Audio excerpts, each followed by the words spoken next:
హల్లెలూయా. వాళ్ళు ఒక మంచి ద్రాక్ష గెలని, మంచి అనారకాయలను అన్నిటిని పట్టుకొని వచ్చిందంట. పట్టుకొని వచ్చి మోషేకి ఒక మంచి వార్త చెప్పాలి కదా. 2 3 కాదు 12 మంది. అందుకే 144 సెక్షన్ పెడతారు.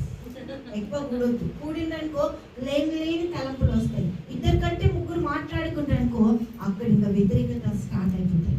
అందుకే కూడొద్దు. కూడిన మనుషులు డిస్కషన్కి అంటే అది చాలా తప్పు. దేవుడికి మహిమ కలుగును గాక.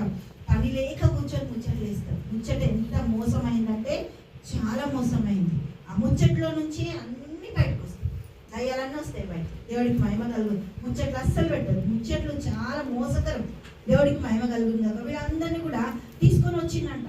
తీసుకొని రమ్మంటే ఏమేమి తెచ్చిండ్రు అక్కడ మనం 23వ వచనం చూస్తే, వారు ఎక్షోలు లోయలోనికి వచ్చి అక్కడ ఒక గెలగల ద్రాక్ష చెట్టు యొక్క కొమ్మ కోసి దండతో 2 మోసిరి.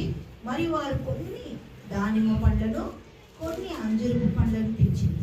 ఇజ్రాయేల్లో అక్కడ కోసిన ద్రాక్ష గెలలను బట్టి ఆ స్థలమునకు ఎక్షోలు లోయ అని పేరు పెట్టబడింది. వారు 40 దినములు ఆ దేశంలో సంచరించి చూచి తిరిగి వచ్చి, అట్లు వారు వెళ్ళి పారాను అరణ్య మందలి కాదేశులోనున్న మోషే ఆరోనుల యొద్దకు ఇశ్రాయేళ్ల సర్వ సమాజముల యొద్దకు వచ్చి వారికి ఆ సర్వ సమాజమునకు సమాచారము తెలియజెప్పి ఆ దేశపు పండ్లు వారికి చూపించి వాళ్ళు చెప్పొచ్చు కదా, చాలా బాగుంది మనం వెళ్ళిపోదాం.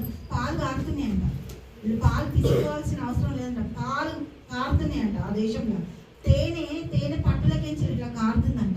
అంత మంచి దేశం. అన్ని పనులు అవన్నీ మనం పోవచ్చు అంటలేదు. గ్యాస్ అయిపోయిందని చెప్తుంది. దేవుడికి మహిమ కలుగుతుందాక.